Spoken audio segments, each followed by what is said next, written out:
Atenção, gravando, voltando aqui. Olha só, hein, Newton? Você vem, estava explicando ali sobre as forças do mal e de repente a conexão é cortada. Sensacional. Será que tem a ver, velho? Bom, enfim. Onde é que eu estava, cara? Eu estava falando então. Tudo, você fez um apanhado geral e está falando que tudo indica que, pelo que eu experienciei, então. Então, e aí, só explicando também para o povo, né? A gente vai ter que editar esse vídeo, né? A primeira parte não vamos jogar fora, né, cara? Vou separar em pedaços aí, e aí depois o pessoal. Parte 1 e parte 2, fica De assim. repente, uma experiência também sem querer.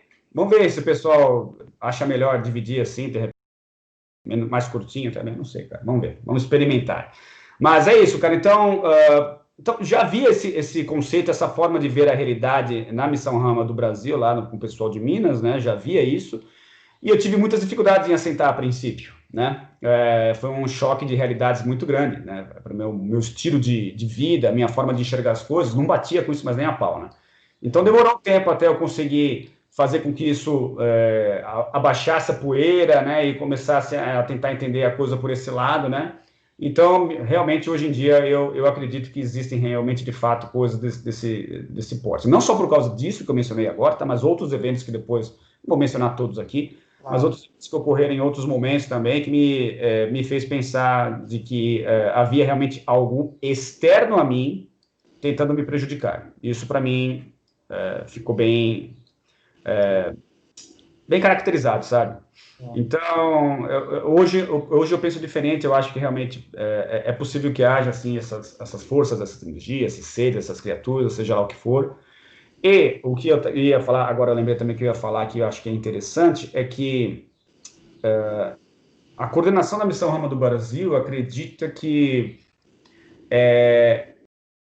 passam a atacar as pessoas quando estas estão num caminho de revelação, de descoberta de si mesmas, um caminho que é o contrário àquilo que majoritariamente a nossa sociedade prega como estilo de vida, e a pessoa passa a querer investir mais na sua busca espiritual ou na busca da melhoria da qualidade de sua consciência.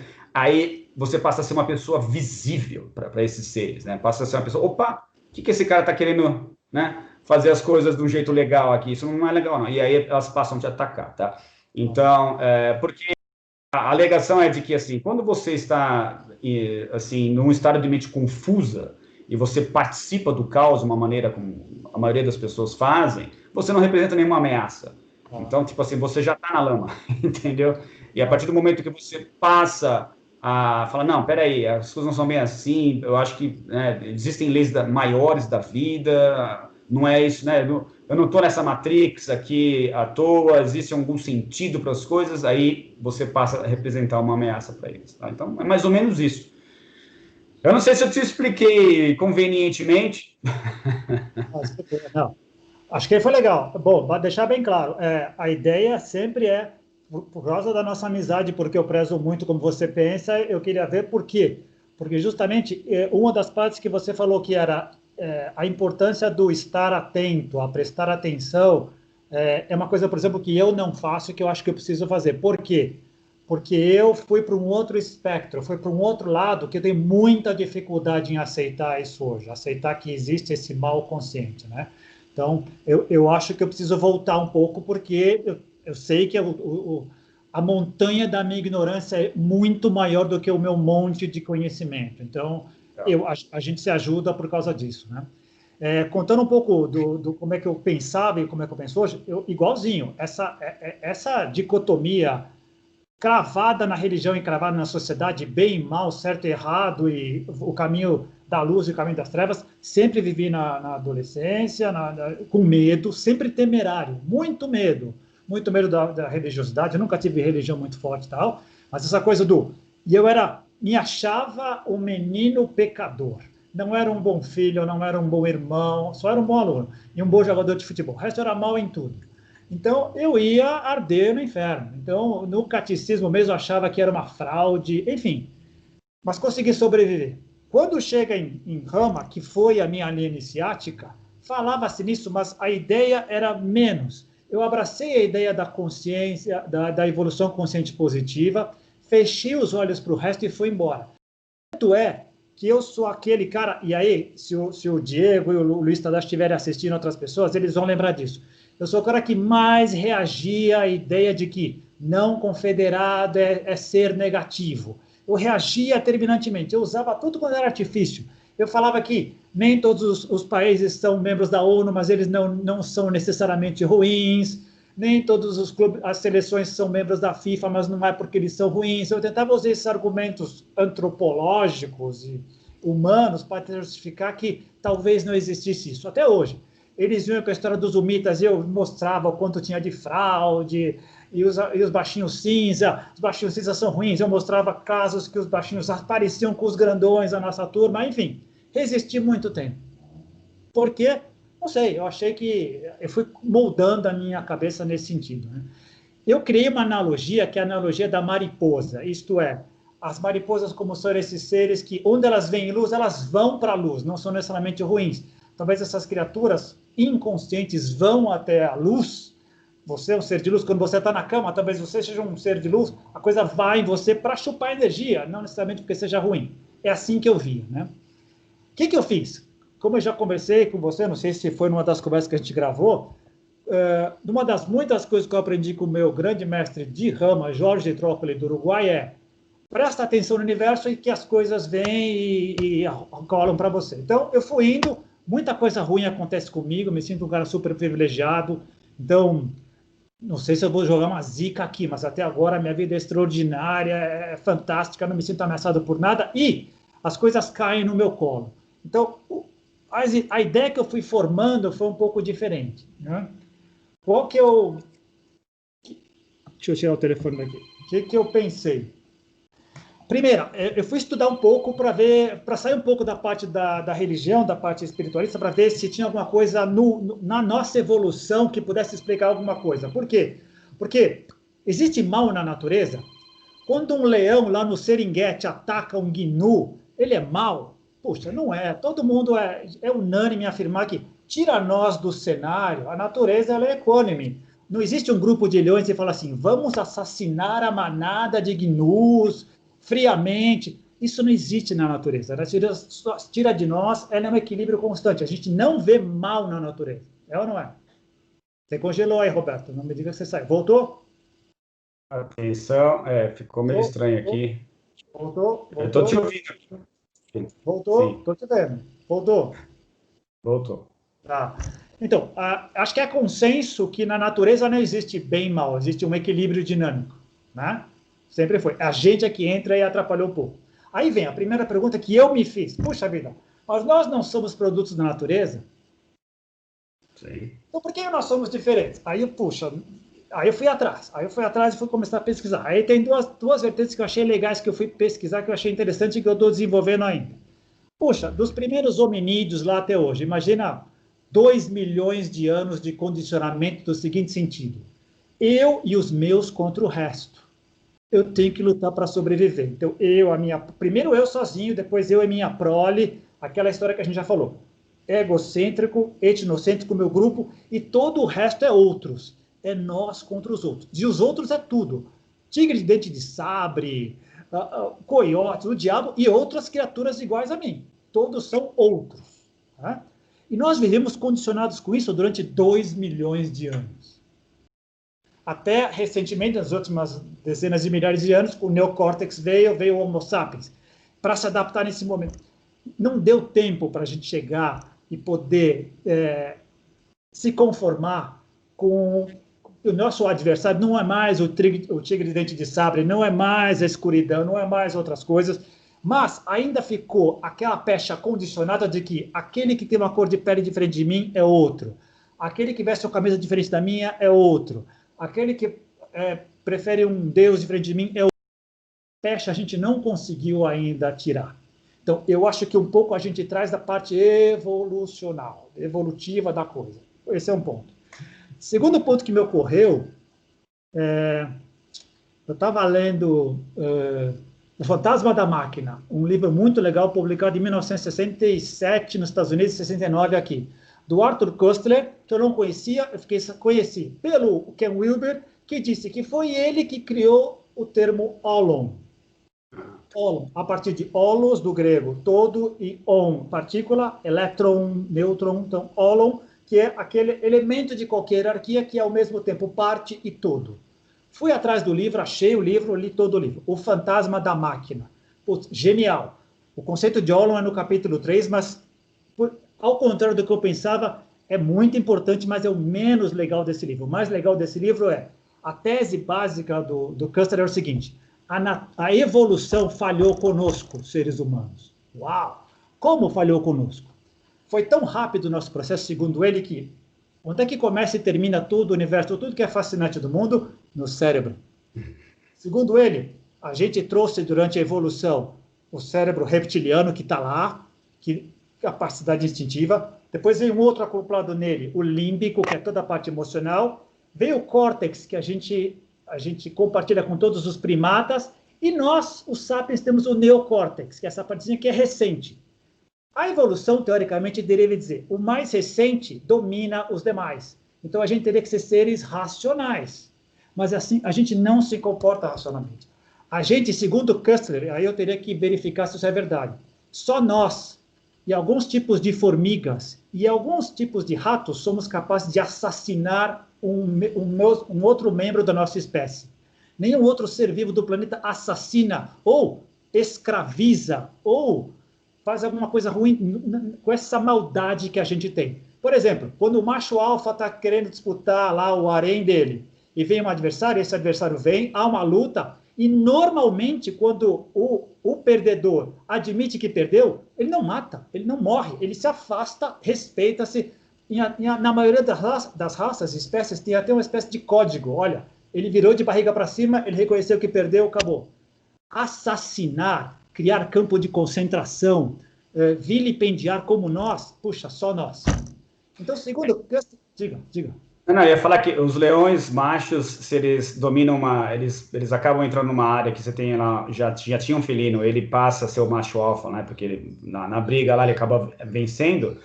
Eu vi, acho que no comentário, inclusive mais uma vez, que os machos acabam matando os filhotes daquele outro macho alfa que estava anteriormente, né, cara? Deveria, aí, teoricamente, como são os filhotes daquele outro, aí deveria ser a genética, teria essa explicação de genética, eu vou matar aqueles que não são meus para dar continuidade. Mas aí... ao meu código genético, não ao código genético do outro. Cai na evolução. Mas nós, para o nosso código genético, o que ele diz que a gente tem que criar campos de concentração ou guerras religiosas? Isso é bem nosso, né? E aí, o que o Kostler diz? Então, tem esse cérebro que é um só, mas ele é formado por essas três partes, e o racional não... parece que o límbico, ele tem uma autonomia. Inclusive, ele criou, não sei se foi ele que criou, mas está no livro dele, acho que outras pessoas que criaram, o termo esquizofisiologia. Esquizo significa separado. Esquizofrenia, a pessoa que é separada da realidade. Esquizofisiologia significa, no cérebro, são partes como se fossem autônomas. Por exemplo, quantas pessoas dizem, eu fiz sem pensar, eu atuei só no emocional, só depois eu racionalizei, né? A maioria das coisas é assim. Inclusive, se não me engano, os neurologistas e os neurocientistas podem até ajudar nisso. Se não me engano, o Antônio Damasio, aquele português que eu te falei, neurocientista, disse: nós não somos máquinas racionais que se emocionam, nós somos máquinas emocionais que pensam. Faz sentido. Então, primeiro eu reajo emocionalmente, depois eu vou pensar. Então, pensando nisso, o Kustler coloca isso que a gente é vítima da biologia, então a gente teria muito... A busca dele é alguma substância química que a gente pudesse ingerir para fazer essa correção. Teoricamente, se a gente fosse racional, a gente não perderia tempo e não desperdiçaria energia matando outros, etc. Esse é um ponto. Mas aí, o que é uma coisa que eu estudei, li recentemente, estou desenvolvendo isso, mas para mim, vai num assunto, para mim, a questão do bem e mal cai naquela seara que a gente adora, que é nível de consciência. Cara, se você subiu, se você está subindo, você está entendendo a coisa, não tem espaço para o mal. Não tem espaço. Até a mais vil das atitudes, né, cara? Então, para mim, tá muito vinculado a esse nível. O pessoal que está lá embaixo, na pirâmide de Maslow, e nível de consciência muito egocêntrico e tal, ele está perdido. É uma espécie de ignorância, o sentido de falta de conhecimento. Não é porque ele é mau, porque o diabo se apossou dele.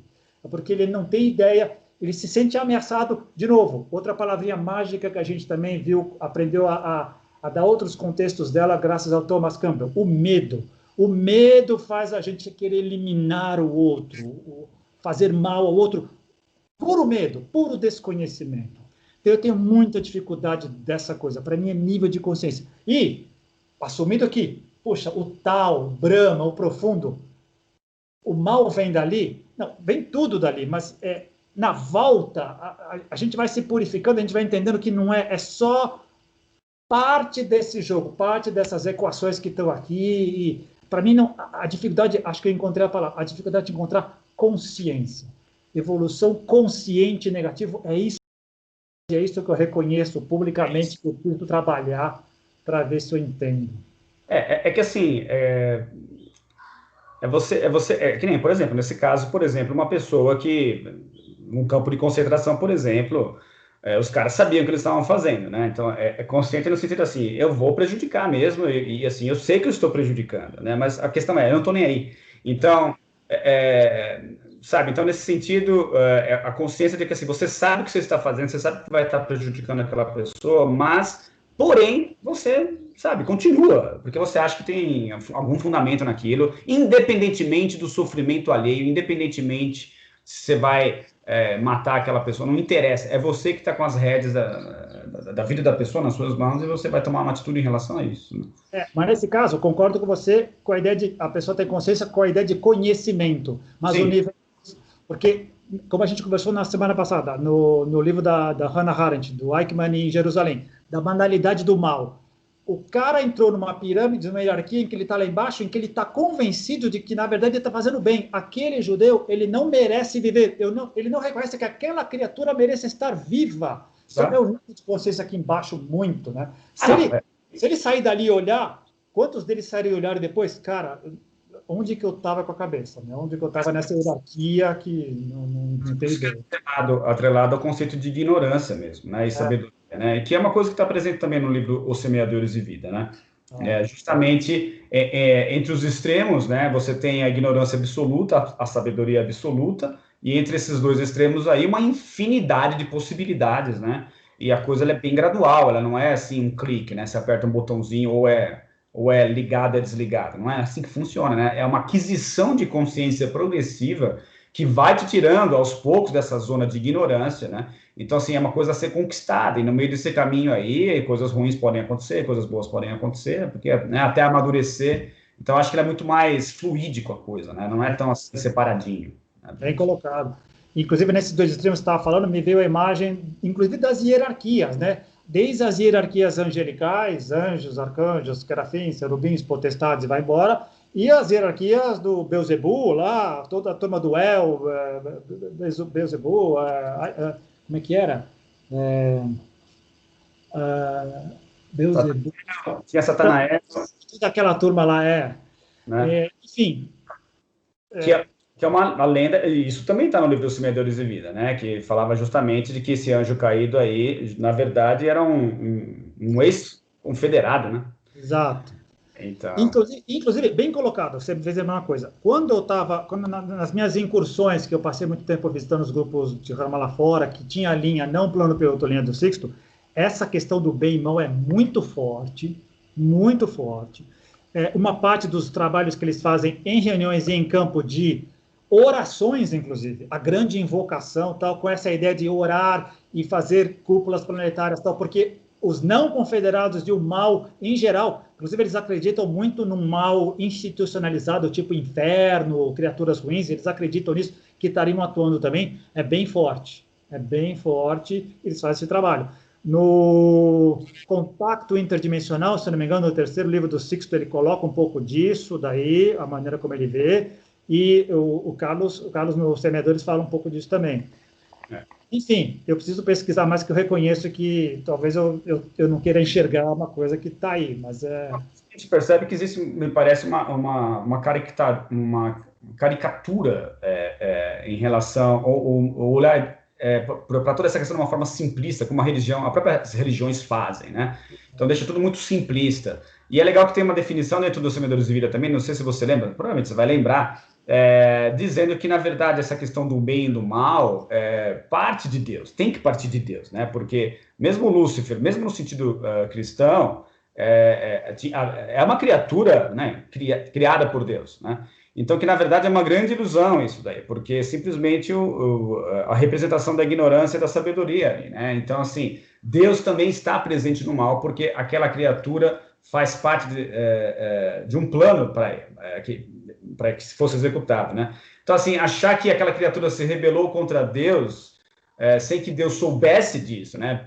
Seria contraditório, porque aí não é mais Deus, é um Deus com poder muito limitado, né? Porque não conseguiu prever na sua criação, ou naquela criatura especificamente, quais seriam os seus passos, quais seriam as possibilidades dele se revoltar contra ele, né, cara? Então não, isso aí realmente não cola, né, cara? Não cola. E a gente pega qualquer pessoa que não parou para pensar nisso com muita calma, a gente pega na curva fácil, né? Com a visão que a gente tem, eu acho que a gente compartilha isso, do profundo, do tal, dessa consciência cósmica, de onde tudo veio, simplesmente ali não existe a dualidade, não existe Lúcifer aqui, Deus ali. É uma coisa só, então não existe testemunha e testemunhado. Então, nada escapa, nada... Então, faz parte do jogo cósmico, o título de um belíssimo livro do Stanislav Grof, que é justamente isso. Faz parte do jogo, da regra, e a gente, às vezes... Por isso que eu digo, quando a gente vai crescendo e vai amadurecendo espiritualmente, a gente vai entendendo um pouco melhor, talvez não as regras, mas onde a gente se encaixa. E outro ponto que a gente também gosta muito de falar, a compaixão, o entendimento e esse amor que a gente, no começo é teórico, mas a gente vai começando a sentir, experienciando e tal, vai tomando vulto e vai conseguindo, por exemplo, perdoar uma série de coisas que a gente não perdoaria há anos. Há alguns anos a gente não perdoaria certas coisas dos outros e de nós mesmos, né? Muito legal, porque é justamente esse amadurecimento que faz você justamente perceber a importância desse perdão, né? E a importância de você não levar esse rancor até as últimas consequências ou guardar isso por muito tempo dentro de você. Por mais que sejamos limitados e passamos por situações assim, né? Eu acho que a maturidade vai nos dando essa capacidade de ficar cada vez menos tempo dentro de você, aquilo lá, se livrar daquilo logo, né, cara? Por isso a importância do perdão. Mas, cara, eu acho que esse que é um ponto fundamental nessa diferenciação, porque a personificação do mal ela causou um problema muito sério, na minha opinião, assim, dentro das religiões. Porque as pessoas acabam se eximindo das responsabilidades pelos seus atos, né? Porque personifica o mal e fica uma coisa externa que parece que não tem nada a ver com você mais, né? Sendo que nessa perspectiva mais diluída, onde as coisas participam, você mesmo falou que faz parte do jogo, eu tenho presente dentro de mim esses dois aspectos, né? Que precisam ser trabalhados, né? E a questão é a gente conseguir caminhar de uma forma que o meu lado consciente seja cada vez maior, ele supra essa minha ignorância, né? E aí eu vou fazendo esse caminho da evolução consciente positiva e vou saindo aos poucos dessa evolução consciente negativa, na verdade, totalmente consciente, não necessariamente negativa. Eu acho que tem um lado aí que eu não sei exatamente em que momento que isso ocorre, que surge um braço, surge assim um ramo, né? Um galho nessa árvore, que a pessoa passa a agir sobre o mundo de uma forma consciente negativa, né, cara? A gente teria que analisar o porquê e tal. Mas me passa de uma certa maneira que, embora a criatura seja consciente e faça isso, e você até deu um outro nome que seria a pessoa tem conhecimento, mas não é consciente, né? A pessoa também está com as suas limitações ali. A pessoa, o ser, a criatura, seja lá o que for, também possui o seu nível de ignorância, né?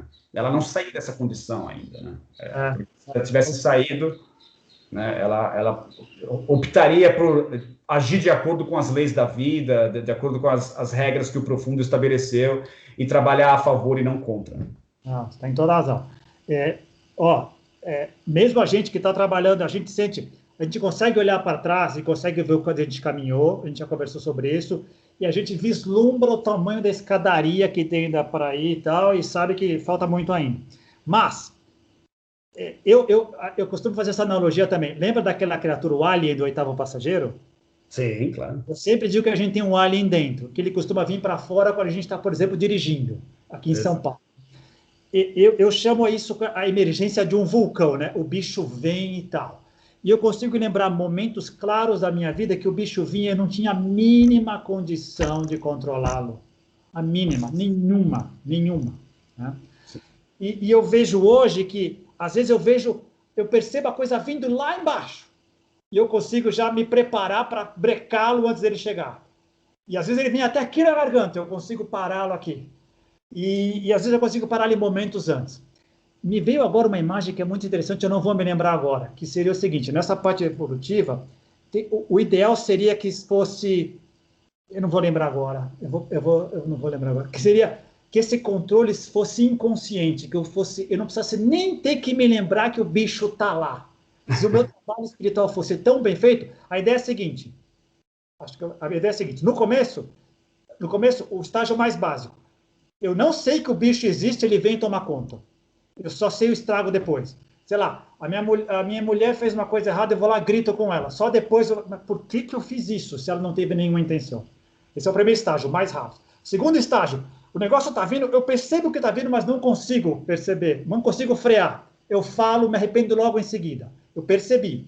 O terceiro estágio, ele está vindo, eu luto, consigo travá-lo. Tive consciência, venci, bárbaro. O quarto estágio, eu já superei isso, ele nem vem mais, ele não tem mais espaço para ele vir. Né? Cara, eu concordo, eu acho que é por aí mesmo. E até uma questão que você estava mencionando, me veio à mente uma imagem também, né, ou sei lá, um insight, de que a gente percebe que existem pessoas na sociedade que elas agem de forma destrutiva, né, ou seja, um assassino, sei lá, um serial killer, um traficante, um criminoso qualquer, pessoas que você percebe que elas estão ali para fazer realmente mal a outra pessoa, ou a um grupo de pessoas, inclusive, né? Políticos, mal políticos, né? Assim, intencionalmente, a intenção não é boa, né? Isso você percebe, né? Ao nosso redor é que a gente mais tem isso, né, cara? Infelizmente, como sociedade. Então, por que não estender, já que a gente está falando isso, assim como é em cima e embaixo, né? Voltamos aí a falar um pouco de Hermes Trismegistus, né, cara? Se existem outros seres, e a própria trilogia do Campbell, né?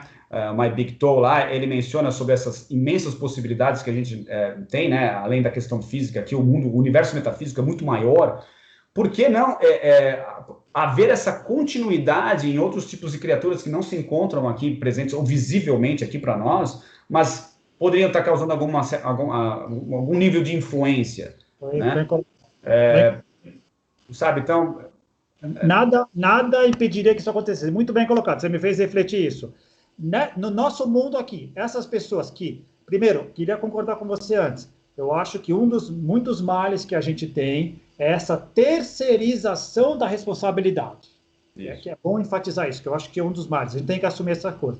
Mas você falou bem, essa ideia do político ruim, estuprador, tal, são pessoas que reconhecem que o outro é inimigo, vem um outro como inimigo por alguma maneira, se sentem afetadas ou são psicopatas, alguma coisa, mas alguma coisa, e tanto assim que a sociedade teve que criar normas para poder afastá-las do convívio, do contrário, não sermos capazes de conviver juntos. Mas perfeito, como é em cima e embaixo. Puxa, se nós aqui temos entre nós pessoas que não reconhecem outros como uma ameaça, por que não outras criaturas fora daqui não reconheceriam outros como uma ameaça, coisas deles lá, e seriam nessa batalha cósmica, tal, poderia estar travando aí, até justificaria projetos como Hubble. Sim, e é interessante, porque justamente existe um termo que é usado dentro da missão Rama, que é assim, as trevas, né, como elas são chamadas, são os nossos personal trainers. Ou seja, seria uma forma, um processo cósmico mesmo, de você não provar, não seria esse o termo que eu queria utilizar, mas de verificar se aquela criatura realmente aprendeu ao passar a ter responsabilidades sobre os seus atos. Ou seja, então essa é a provinha, entendeu? Então, assim, os caras estariam ali para infernizar a sua vida, transformar a sua vida num caos, também muito em função de você estar inconsciente, você não está sabendo o que está fazendo, não sei quais são as consequências dos meus atos, eu tô no caos, eu tô né, nesse rolo, nesse bolo todo. A partir do momento que eu passo a ter consciência, né, opa, eu tô fazendo coisa, eu tô fazendo mal para as outras pessoas, estão dando esse feedback, eu quero mudar meu padrão, eu quero mudar meu comportamento, eu quero virar uma outra pessoa, tal. é uma forma de você ir sendo treinado, e você aos poucos vai saindo sob a influência desses seres, entendeu? Para tomar as rédeas da sua vida, né? Aos poucos também, é um processo, é uma coisa gradual. Mas ir aos poucos tomando cada vez mais rédeas, cada vez mais consciência e cada vez mais responsabilização. Ou seja, é a responsabilização que faz você mudar de nível, do nível que a gente já falou, inclusive, naquela referência que fizemos lá na live, se estamos numa Matrix ou não, né, cara? Então, você muda o nível do jogo, quando você passa a ter responsabilidade, né? Então, é justamente o contrário, né? O que esse temor que você mencionou, que eu também mencionei, que eu acho que é fundamental, né, de a gente não terceirizar para os outros, é justamente o caminho inverso, né, de você, não, vou me responsabilizar, que vai fazer você sair desse grande pesadelo, né, onde, de repente, forças aí ajudam a você se manter nesse padrão, digamos assim. Bem colocado. Duas ideias me vieram quando você falou. Primeiro, parece que nesses estágios iniciais é importante ter a dicotomia. Para eu poder valorizar realmente o que é a luz, eu preciso ter o contrário. Para eu poder valorizar realmente o que é a amizade, eu preciso até um certo ponto, até em que eu já saiba que não, isso está internalizado, eu passei para outro nível do jogo e fui embora. Mas parece que em certos estágios a gente só consegue aprender pela dicotomia. Parece que é assim, a gente pode depois investigar. Segundo ponto, essa questão da terceirização ela é tão forte, cara, mas ela está tão presente. Olha o que aconteceu nos Estados Unidos agora. As pessoas, 70 milhões de pessoas votam num cara, mas considerando os outros como não legítimos da coisa e não reconhecendo que não vamos entrar nas filigranas de como é que eles decidem as coisas do jeito, os métodos que eles usam. Mas as regras são claras, a corte, a decência e a moral reza que reconheça-se a derrota, no fundo somos um mesmo país, queremos o bem para todos, não consegue enxergar isso. A gente não está em eleição agora, a gente está em eleição municipal, mas já tem exemplos horríveis aí de tiroteios e não reconhecimento da mínima legitimidade de uma outra pessoa pensar diferente. Exato. Isso é um absurdo.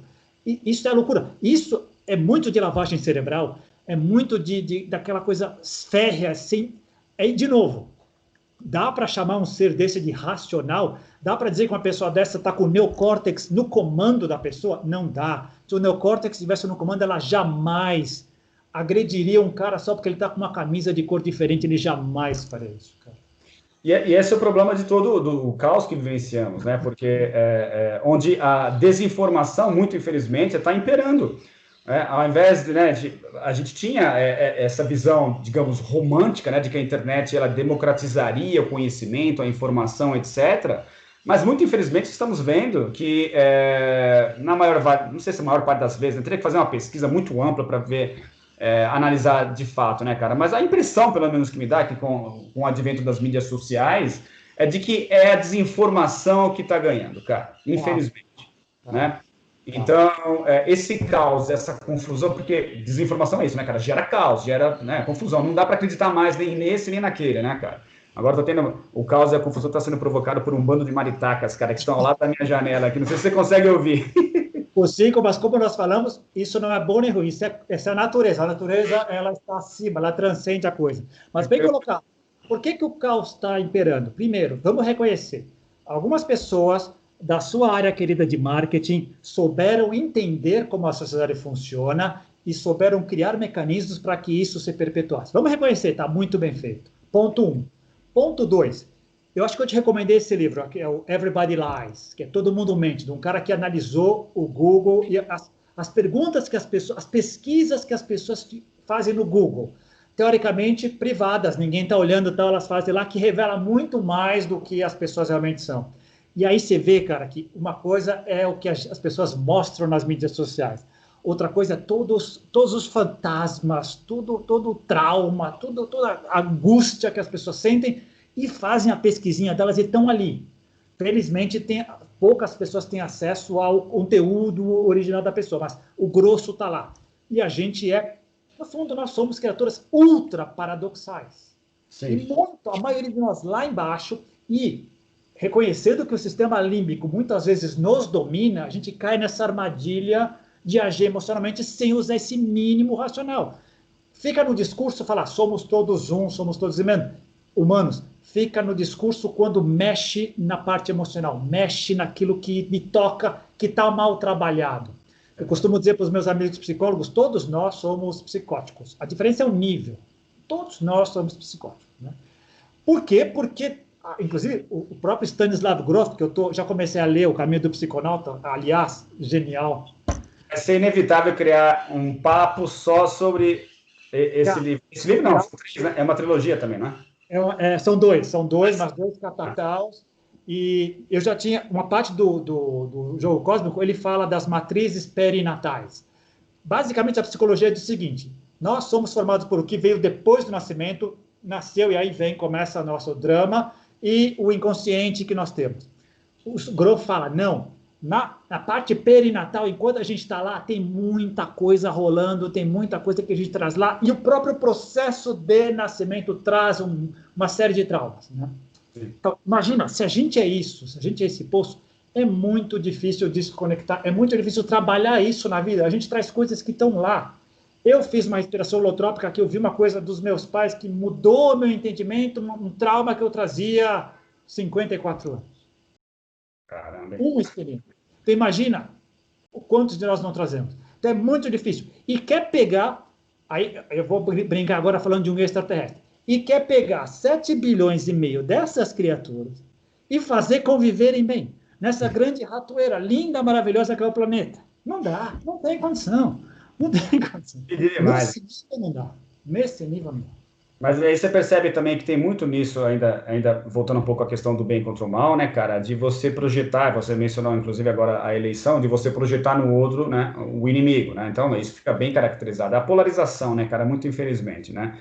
Então, assim, todos saem perdendo, na verdade, né? Quando você tem esse tipo de... todo mundo sai perdendo, né? Porque a gente não enxergar no outro um companheiro, um parceiro, né, cara? Ferrou muito, né? A gente está no mesmo planeta, temos que conviver, né? É a mesma coisa que você está dentro de uma família onde você não se dá bem com a mãe, com o pai, com o filho, enfim, coisas que infelizmente, são muito comuns, né, cara?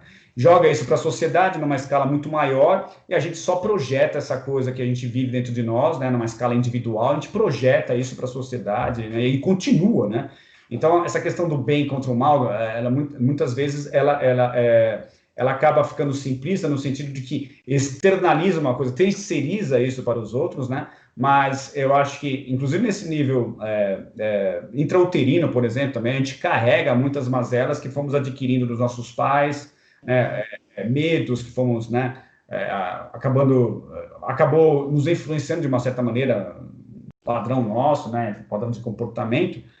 Então, assim, é uma coisa que carregamos dentro de nós, né? Então, assim, não dá para você falar que é uma coisa externa, simplesmente, embora, volto a dizer, eu tive essa impressão de que há seres justamente com esses intuitos escusos, digamos assim, né, cara? Mas eu acho que eles entram na jogada simplesmente como uma forma de treinar você para a responsabilidade, entendeu? E aí?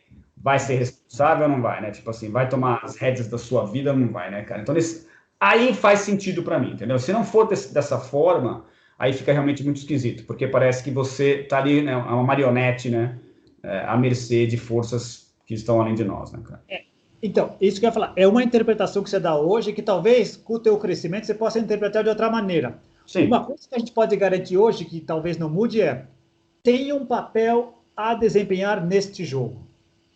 Hoje você decodifica assim, eu decodifico de outra maneira. A gente vai crescendo e vai decodificando de outras maneiras. A visão que eu tinha dos guias há 32 anos é diferente hoje. Sim. A visão que eu tinha... De novo, imagina, o límbico tomando conta, o emocional vindo para frente. Esse monte de trauma que vem desde o útero. Isso, colchete, isso sem contar de reflexos de outras vidas que podem ecoar. Sim, é outra coisa. Deixamos esse papo para uma outra. Então, tudo isso é muito complicado das pessoas conseguirem se situarem no mundo, se situarem na vida e no mundo de maneira autêntica, autônoma, consciente, assumindo as rédeas, não o controle, as rédeas da sua vida de maneira responsável, assumindo erros, mancadas, defeitos, reconhecendo que é normal, que é parte do jogo, pedindo desculpa. aquela coisa, é tão frágil isso daqui, cara. Puxa, você tá andando de bicicleta aqui, um cara te pega aqui, bye bye, sabe? Você vai lá dormir, você tem um aneurisma, não acorda no dia seguinte. É tão frágil isso, a gente perde tempo com coisas tão mínimas, mas que na hora que o vulcão sobe, na hora que o alien tá saindo da barriga da Ripley, o cara não consegue controlar. É muito louco, é muito louco. E complica, né, cara? Porque, assim, cara, praticamente tudo que a gente tem de destrutivo vem de coisas desse tipo, né, cara? Por parte de alguém, ou incitado externamente, e isso gera dentro da pessoa, enfim. É uma coisa que está disseminada, né, cara? Faz parte do nosso ser, né, cara? Faz parte intrínseca da humanidade mesmo. Me veio uma imagem agora, o externo a nós, ele serve como gatilhos para os quais a gente está reagindo o tempo inteiro, né? Tomando decisões o tempo inteiro. Quanto mais conscientes, quanto mais o nosso nível e qualidade de consciência, quanto maior ela for, melhor as nossas reações. É aquela história do Richard Bach e do Viktor Frankl. Eu não posso controlar o que acontece comigo, mas eu posso controlar como eu reajo àquilo. Essa minha verdade não tira, mas tem que ter um trabalho interno violento, forte. E aí, mais uma vez, a meditação, né, cara, é um processo fantástico para que a gente passe a ter essas retas, né, cara? Então, assim, os budistas, cara, os caras eram bons, não tem como, né, cara? Porque é justamente realizar esse caminho inverso, ou seja, se você é muito voltado para o externo, você é reativo. Porque você não tá voltando a sua atenção para aquilo que você faz, ou o seu comportamental, como é que você simplesmente vai reagindo, né, cara, inconscientemente. A partir do momento que você passa a se observar mais, né, cara, você começa a perceber, opa, eu posso controlar isso, posso controlar isso aqui não é legal, eu posso mexer aqui, mexer ali, e vai sendo trabalhado, né, cara? Então, isso é falado há milênios. Né? Isso que eu ia te falar, o budismo é mais tradicional, mas eu acabei de fazer outra loucura, adquiri o livro do Ken Wilber, 800 páginas também, A Religião da Manhã, ele pega e fala, todas as grandes religiões, hinduísmo, catolicismo, cristianismo, jainismo, taoísmo, todas elas, têm aquela parte esotérica interior que tinha essa, na meditação, na contemplação e na oração, essa busca interior. E aí, de novo, o Stanislav Grof, sejamos todos psiconautas, né? Quer dizer, mergulhar e pesquisar a psique, que é ali que está o começo, o meio e o fim de tudo, é ali. Dizem que existem mais possibilidades de conexões sinápticas do nosso cérebro do que estrelas no universo conhecido.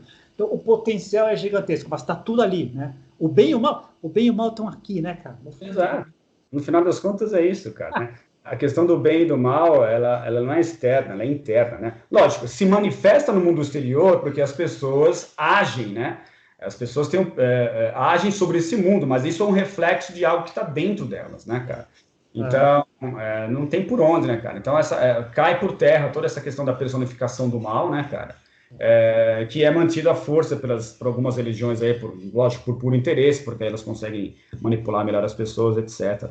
Mas, no fundo, cara, é uma questão que cada pessoa tem que se trabalhar, né, cara? Tem que trabalhar dentro de si para conseguir vencer isso daí, né, cara? Está lá dentro. Aliás, com uma correção, quando eu falo aqui, dá a impressão que está no cérebro. Não, a mente não está no cérebro, é que a gente está acostumado a colocar lá, mas ela está ali.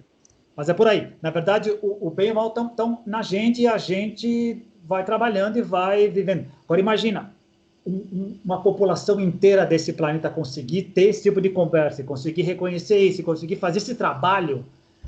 Temos aí uma boa jornada adelante. Cara. Vai longe, né, cara? Mas é aquela história. É a carta 9 do tarô, o ermitão. Lanterna, sigam-me os bons. E vamos nessa. E vamos dar exemplo, e vamos seguindo no topo da montanha. O caminho é por aqui. E vamos que vamos. Se consegue ensinar decentemente pelo exemplo, né, cara? Então, assim, não tem jeito, né? Tem que ter alguns malucos aí que saem na frente e começam a discutir coisas que ninguém quer discutir, etc, né, cara? E vamos ver onde isso vai nos guiar, né, cara? Sensacional, cara, sensacional. É que deu, cara? Bom, então vai ficar estranho esse papo que a gente vai separar em 2 pedaços. Parte 1 e parte 2. Parte 1 e parte 2, né? E o pessoal acho que vai entender isso aqui, gente, é sem nenhuma infraestrutura, estamos aqui ao vivo, né, sem nenhum planejamento, porque os papos se baseiam simplesmente em temas centrais que a gente vai desenvolvendo no improviso, né, cara? Então, faz parte, inclusive, esses imprevistos aí, né, cara, de conexão. Etc. Mas beleza, mas valeu demais, cara. Foi bom, bom, bom. A gente sempre aprende. Então, beleza. Obrigado, cara, mais uma vez aí pela sua participação, dedicar esse tempinho aí para esse projeto, cara. Peço mais uma vez aqui que as pessoas curtam esse vídeo, né? Deem um like nesse vídeo aqui e também se inscrevam no canal para ajudar a gente. E te vejo na semana que vem, cara. Muito obrigado. Beleza, Roberto. Até mais. Grande abraço. Tchau. Tchau, tchau.